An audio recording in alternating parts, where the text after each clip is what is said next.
When I was 25, I made a shocking discovery. I discovered that the happiest people I knew had bigger problems than me. And that made no sense. And you look at these people and say, their life has been so tough, and yet they seem to be happier than most people I know. She was so grateful. She was so appreciative of her staff. She was so in love with her guests. She was so in love with her job, anywhere she was. And that when you live life in the moment, appreciative, happy, grateful, then extraordinary things happen. Here's a quote that makes a lot of sense for me, and I'm not sure who it came from. It's when you feel least thankful that you are most in need of what gratitude can give you, perspective. Gratitude can transform any situation. It alters your vibration, moving you from negative to positive. Andrew Matthews is a best-selling author and an international speaker. His books, including Being Happy, Follow Your Heart, and How Life Works, have sold over 8 million copies in 44 languages. Andrew speaks to corporations worldwide on attitude and prosperity. He has appeared on 3,000 radio and TV programs on 5 continents. So I'm so happy to welcome to the World Gratitude Summit, Andrew Matthews. Hi, Andrew. Hi, Shah, and it's my pleasure to be with you. I'm so happy that you said yes to our invitation to be part of the World Gratitude Summit. This is like a surreal moment for me. I have all your books, and I bring one of your books whenever I travel because I just randomly read 1 or 2 pages or 3 pages or so. It's like my companion, default companion. So thank you. So Andrew, what are you most grateful for right now? You know, I'm so grateful that over 35 years I've had the opportunity to share my ideas and my books and my cartoons. And I've had a wife who became my publisher, Julie. And if you've read any of my books, you will have read about Julie and the amazing job that she's done to help us to share our message on, I think, just how everyday people can do simple things to be happier. And really that's my goal in sharing some gems with you today. Cool. And I'm really excited because I believe today you're going to talk about why gratitude, right?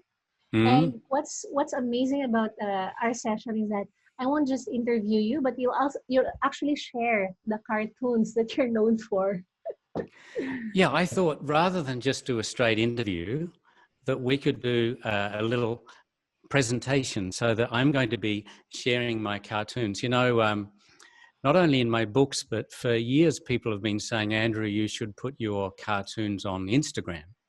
And so I began doing that about a year ago. And so the presentation that I share with you now is based on cartoons that I've posted on Instagram over the last year. So what I'm going to do is share my screen, if I may, All and right. we'll make a start. Let's do that. Okay. So here we go. So the question is, why gratitude? So the 3 things we're going to look at today are the 3 big reasons to be grateful, how gratitude works, and things that we can do now. So let's start with a cartoon.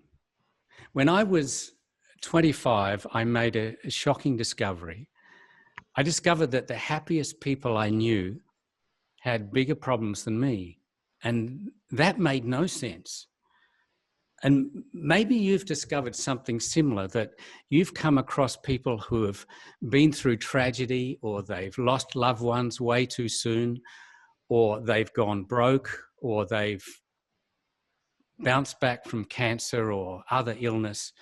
And you look at these people and say, their life has been so tough, and yet they seem to be happier than most people I know. And we have to look at that and say, then, our happiness is not so much dependent on what happens to us, but it's how we think about what happens to us. And we have to admit that happy people look for small reasons to be grateful, even in the midst of tragedy.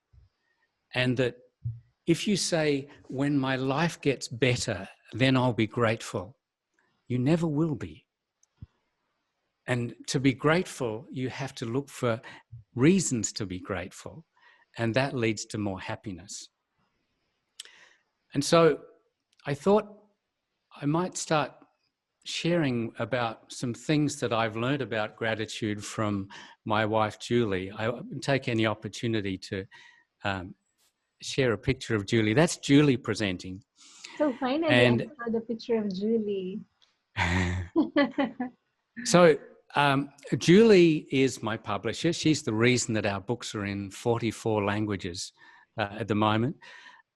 Julie has a son, Michael, my stepson.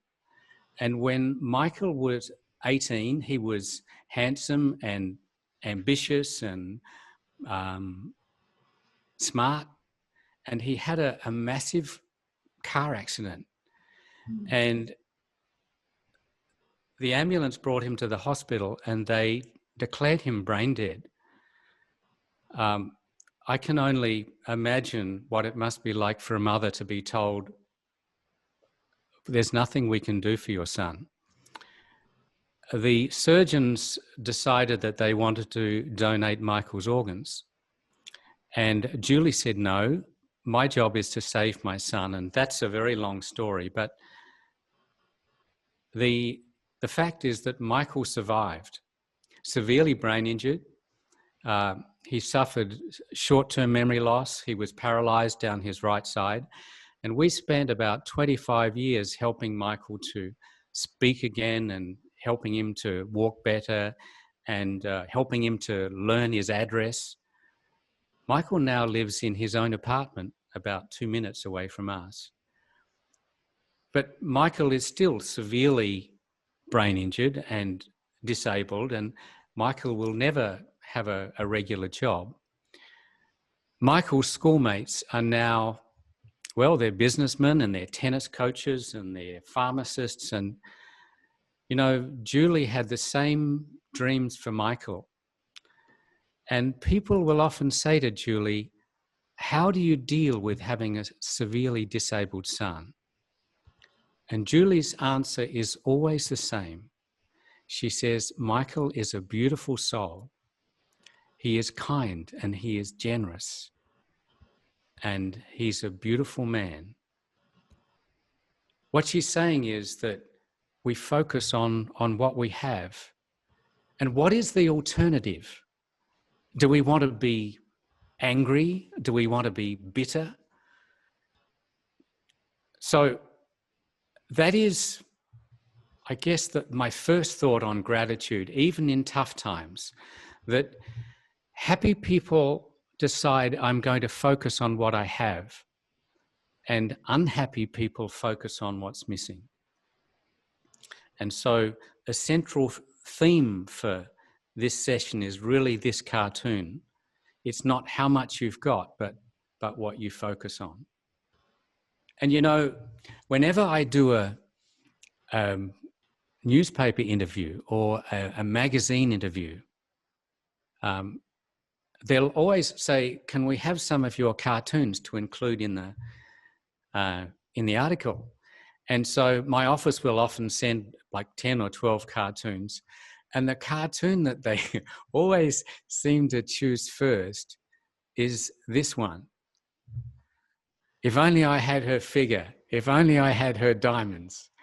If only I had his money. If only I had his wife. I had fun drawing that. And that is the exact opposite of gratitude. And the thing is that that's how a lot of us human beings tend to live, where it's natural. When you're human, you just want to do better and you want to be loved more and you probably want to get more stuff. And so it leads to thinking like the people in this cartoon. And it's not a bad thing to want more or be more loved or do better, but we often go about it the wrong way. My point is that the best way to go about it is with gratitude. So Why gratitude? Why is it that all the great spiritual teachers teach gratitude? And why is it that every great religion and every wisdom tradition and all the great civilizations place such importance on being thankful? And why is it that these days, when less people make time for church, that more people make time for gratitude journals? And so I want to look at 3 reasons why gratitude matters. And the first one is that gratitude keeps us in the moment. And whether you're managing a team of people, or whether you're making a speech, or whether you're looking for a life partner, or whether you're trying to solve a problem, we all know that it works best when we're living in the moment. And what takes us out of the moment so often is ego. And what does ego sound like? Well, it sounds a bit like this. How do I look? And do they like me? And am I getting enough credit? And you know that ego can get in our way. But if you ask any sporting star, or you ask any famous writer, or you ask any songwriter, or you talk to any teacher, you talk to anybody, they will tell you that life works best when we're not saying it's all about me, but life works best when we can say something like, I'm grateful for this opportunity, for the talents I have, for the ideas and the inspiration that flow through me. Now, you might have different words for this, but when we're feeling grateful, we tend to be feeling humble. And when we're feeling humble, then suddenly it's not all about me. And that's when we have a chance to really perform, to really deliver, and to really love people. So that's number 1. Life works much better when we're feeling grateful than when we feel that we need to impress. So on to reason number 2. It really is the key to happiness. Because if someone says, for example, be happy, how do you do that? Or if you tell yourself, okay, I'm just going to be happy, how do you do that? But if you start to say to yourself, let me just focus on some things I'm grateful for, maybe tiny things, a happy memory, a friend I love, a good cup of coffee. Or what if I want to focus on some big things like, can I see? Because a lot of people can't. Can I walk? A lot of people can't. Do I have some people that need me? Because a lot of people don't.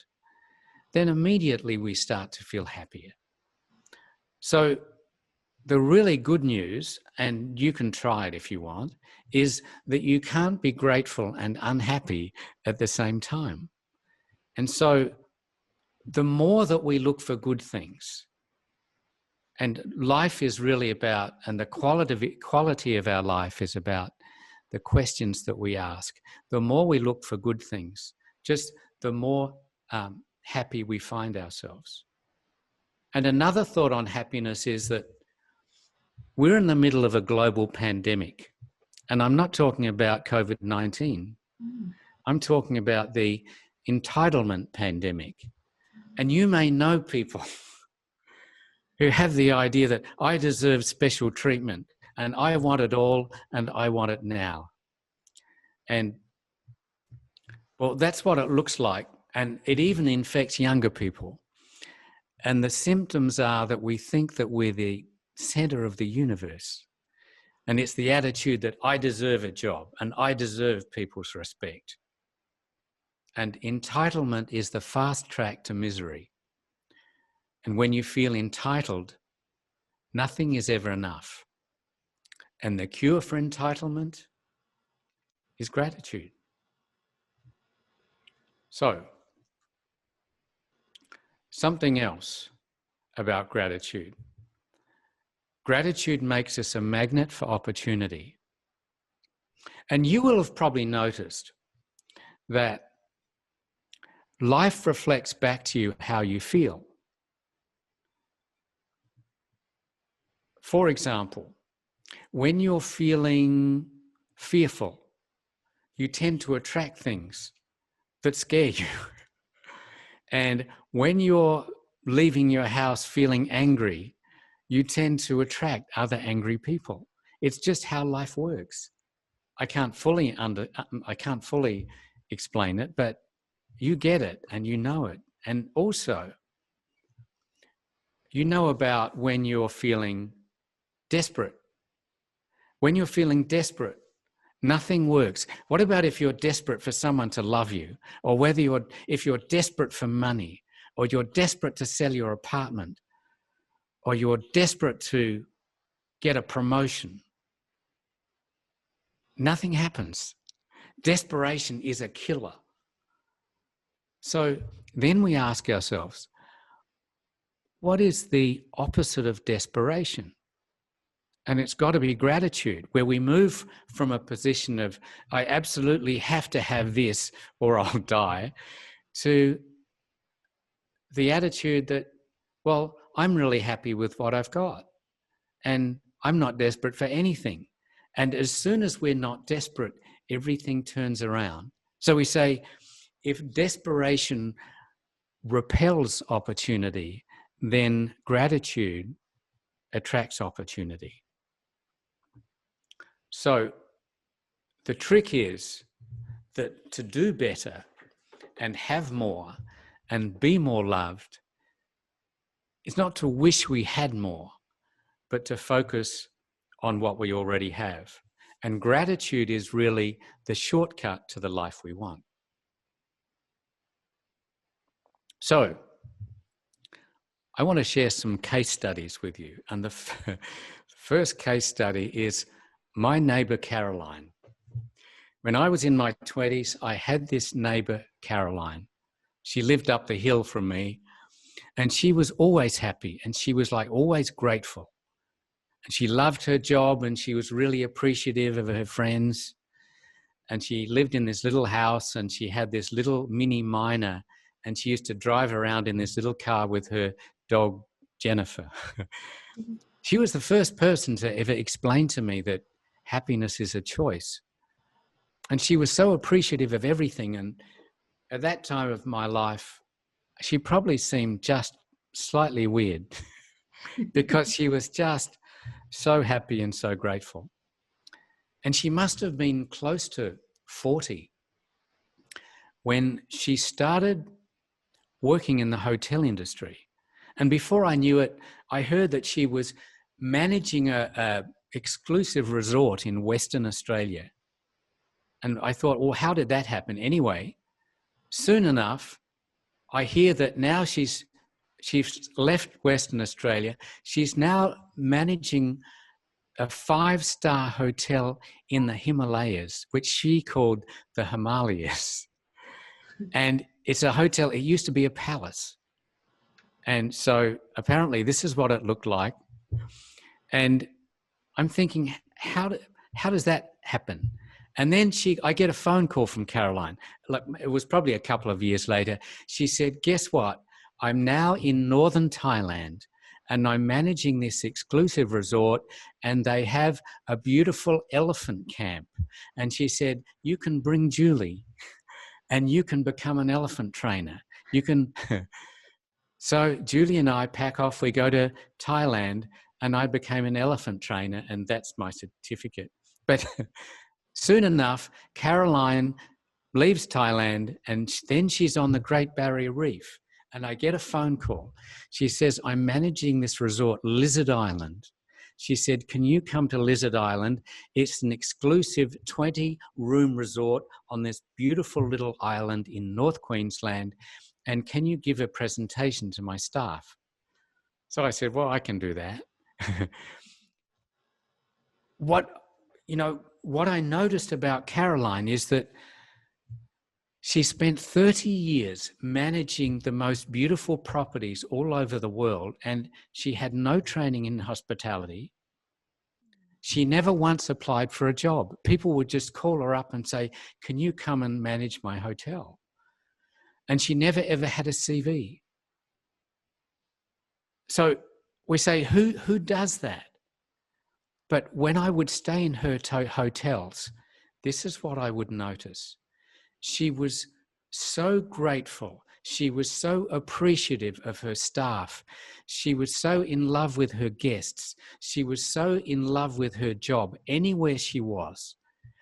And that when you live life in the moment, appreciative, happy, grateful, then extraordinary things happen. And what I got watching Caroline was a demonstration over 35 years of what happens when you live your life permanently and consistently grateful. And I spoke to her last Friday, and she hasn't changed. And we might say that ordinary people say, when I'm happy, then I'll be grateful. But extraordinary people say, when I'm grateful, then I'll be happy. So let's look at a couple more case studies, examples of people who make a point of being grateful. I'm thinking of Oprah Winfrey. This lady began life in poverty, in a shack in Tennessee, no running water. She was abused as a teenager. She had a baby at 14, which she lost. And she went on to become a global phenomenon. She became America's first female black billionaire. And her daily habit, what does she do every day of her life? She makes a list of 5 reasons that I'm grateful. So what does she say about it? She says, whoops, I'm trying to let you see that whole picture there. She says, the more grateful I became, the more thankful I became, the more my bounty increased. And that's because, for sure, what you focus on expands. When you focus on the goodness in life, you create more of it. Another perspective, the single greatest thing you can do to change your life today would be to start being grateful for what you have right now. And the more grateful you are, the more good things you get. And we might say, well, it probably would have happened anyway. I don't think so. I love this guy, Tony Bennett. Tony Bennett, at a time when most people might see that their singing careers are over. You know, a lot of singing careers are over at like age 30 or maybe 40 or 50 or 60 or 70. Tony Bennett is still recording at 93.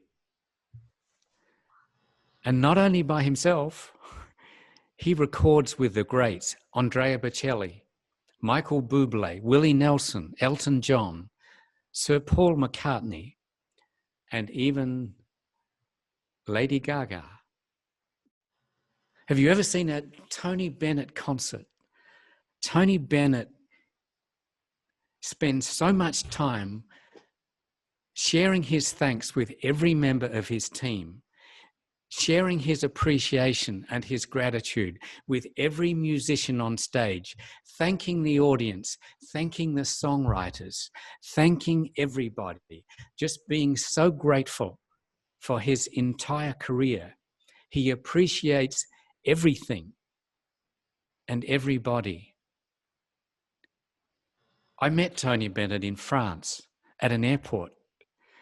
We were at the baggage carousel.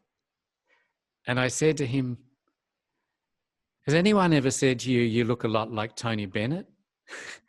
And he said, yes, they have. And I said, are you Tony Bennett? He said, yes, I am. So we had a wonderful conversation.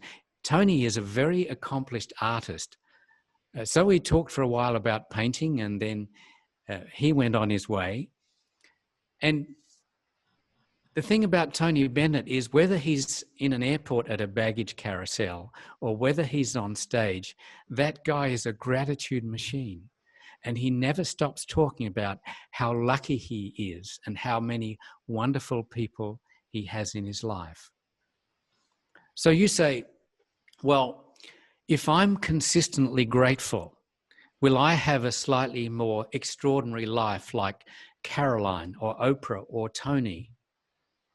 And I would say yes. Because the more that gratitude becomes a habit and the more that we focus on good things, then the more coincidences and the more blessings and the more surprises come our way. And it is simply how life works. And so I'll stop sharing my screen both briefly. Wow. I haven't finished. I want to talk about my experience, but I've got no slides for this. Yeah. I started running my personal development courses about 35 years ago. And my course was a bit like a franchise in that I did a training to run this course, and I was running my courses in Adelaide in Australia. And my friend Paul was running a course in Sydney. And we did our training at the same time. We did our first course at the same time. That is, we ran it. And we had expenses like rent and advertising and staff and things. So we needed about 13 people in a course to break even, which would meant that if you went on doing that for too long, then you would starve to death. And so I had about 13 in my first course, and my buddy Paul across the other side of Australia, he had about 13. Next month, I had about 12. He had 26. The following month, I had about 13 and he had about 60. And 4 months later, I had about 13 and he had close to 100. And this went on for about a year. And, you know, it's really hard if you're running a course about success and happiness and you're not being successful. You know, it is brutal. Yes. And I began to say to myself, if only I had different staff, if only the right people were doing my course, if only I had a wife to help me, because at that stage I wasn't married, if only I lived in Sydney, I had all these thoughts about then everything would be a whole lot better. And then finally, and I think it was close to a year later, I began to say, I've got to focus on what I do have. And I began to focus on who was helping me and the fine people that were doing my courses and everything that I had in my life. And that is when everything turned around. And the crazy thing is that gratitude has to come first, not later. And I didn't need to change my address. And so if I share my screen again, I can show you the cartoon that was probably the result of that, which is that if you wish you were somewhere else, before changing your address, try changing your thinking. Neville Goddard said that a change of feeling is a change of destiny.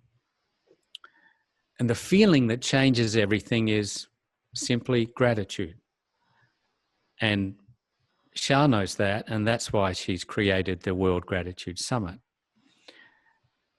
And I know that, but I need to keep knowing that, and we teach what we most need to learn. So that's why I keep reminding myself that everything changes as we keep on focusing what we have instead of what we wish we had. Here's a quote that makes a lot of sense for me, and I'm not sure who it came from. It's when you feel least thankful that you are most in need of what gratitude can give you, perspective. Gratitude can transform any situation. It alters your vibration, moving you from negative to positive. It's the quickest, easiest, most powerful way to affect change in your life. Here's my little cartoon. Every time you say a silent thank you, you become more peaceful and more powerful. So if you were to ask, I want to change my life, so what should I do? Do I need to get an MBA? Should I change my job? Should I change my husband? Or should I go live somewhere else. I would say before changing your address, try changing your thinking. And in my experience, what changes a life faster and better than anything is doing a gratitude journal, having that discipline every day, writing down 3, 5 things. This is what I'm grateful for. So that's number one. That's the first thing that you can do. And it doesn't take a high intellect. It doesn't take anything apart from just commitment. This is what I'm going to do. Next thing we can do is we can have a gratitude board. That's my gratitude board next to my desk. And it's a collection of photos and people, experiences, opportunities that I treasure the most. Just gather a whole lot of photos and put them on some kind of pin-up board. Every time you look at it, it makes you feel happy. And the key to it is not to say how happy I was, but how lucky I am. And the third thing we can do is just make sure that we're really quick to say thank you. So often people do things for us. Like people will collect your kids from school or cook you a meal or send you an email with a whole lot of useful information. And we think, yeah, I'll call them, I'll send a text, I'll send a card, but we don't. And the mission that Julie and I have for this year is we want to be quick to say, I thank you. Why gratitude? Because number one, it keeps us in the moment. Number two, it's the key to happiness. And three, we become a magnet for opportunity.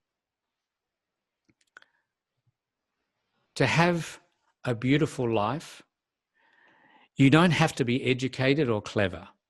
It's more about embracing the moment, seeing the best in people, and believing that life will turn out well. If you've enjoyed my cartoons, then I've got lots of these cartoons on Instagram and Facebook, and I invite you to join me so that I can share some reminders with you on a regular basis. A little bit about Follow Your Heart. It's now in 44 languages, but it's soon to be in 46 because this week Julie signed contracts with the Ukraine and we're going into Mongolia.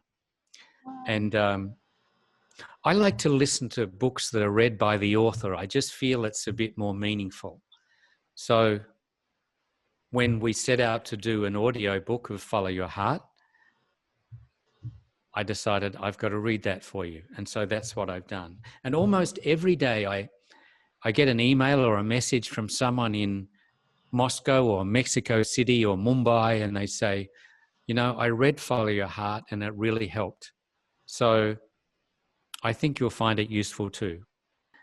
That's what I have for you today. It's my pleasure to present to you, and I wish you much joy and happiness. Yay! Thank you so much, Andrew. I really, really enjoyed your presentation.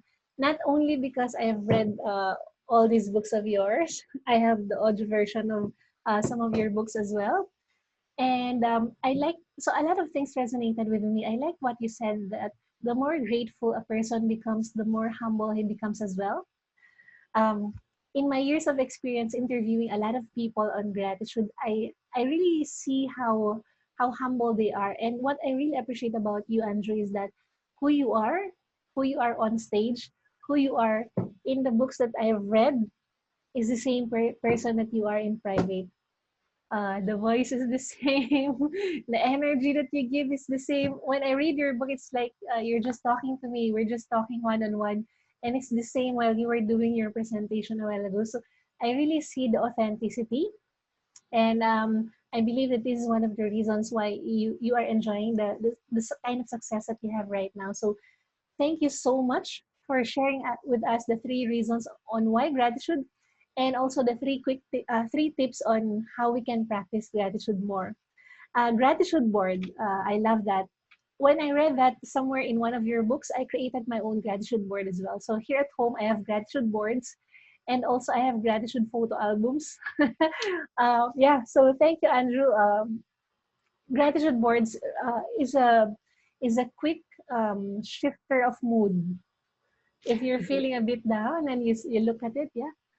And the other thing about a gratitude board is it's just so much fun to create, because you're dealing with these photos of the people and the experiences that you've treasure the most. And Right, so it's a joy from beginning to end to create it, and then it's a joy to look at it. So it makes enormous sense. right. And I like what you said, just to emphasize when you said you should not say I was so happy, because that's the past tense. You can say I am lucky or I am blessed to. Yeah, Yeah, so present great. tense. So Andrew, personally, what is your favorite gratitude practice? It's got to be the gratitude journal, um, because I need, for me, and it's for me personally, I need to have a regular discipline that keeps me focused on all the good things that are happening for me. And I've seen it work for so many people. So um, that's got to be number one. Love it, love it. Do you do it every day or I do it every day. every I do day? it every day. Yeah. Cool. So people are listening right now, and we're in the midst of the pandemic, another pandemic. Aside from the entitlement pandemic, we're in the midst of the COVID-19 pandemic, and lots of businesses are failing or are folding up because of the pandemic, and also many individuals are feeling anxiety in one form or another. I have a friend who looks so happy on social media, but the other day, she told me that, he told me that he cannot function well because of anxiety from what's happening.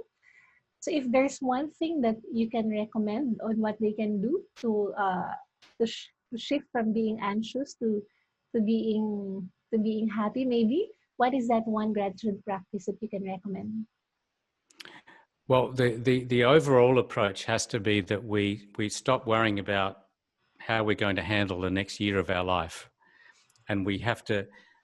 No one can carry the burden of what might happen in the next 12 months on their back, but we can manage life 24 hours at a time. And so the only way we can, especially when we get into um, difficult times like we have now, we can only handle it like we would climb a mountain. If you're climbing a mountain and you get stuck on a ledge, then all you can do is just focus on one step, and then the next step, and then the next step.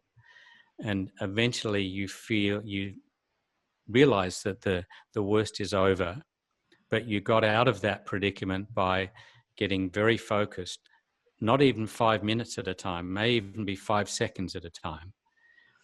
And usually we will find that we've got enough food to eat, we've got somewhere that's safe to live for the next 24 hours. So we focus on saying, I have what I need. I will deal with today. I will do my best until bedtime. That's all anyone can do. And if we can do that one day, and then the next day, and then the next day, opportunities will come, solutions will come, but we can only do it just one day at a time. Wow, thank you, Andrew. That is so powerful. That is a very powerful way to to avoid overwhelm, right? One day at Yes. a time, and then you build the momentum. Yeah. Yeah. Thank you, Andrew. This has been a wonderful, uh, wonderful session. Oh, okay. I'm a bit starstruck in a way. I'm really happy, Andrew, that you came to the show. You came to the World Gratitude Summit, and you shared your insights generously. So, I feel so grateful to you and Julie for making this happen, and also to our common friend Delphine for for connecting the two of us. So, thank you so much, Andrew. It's my pleasure. It's my pleasure, Shah. Thank you. You're welcome, and more power to you.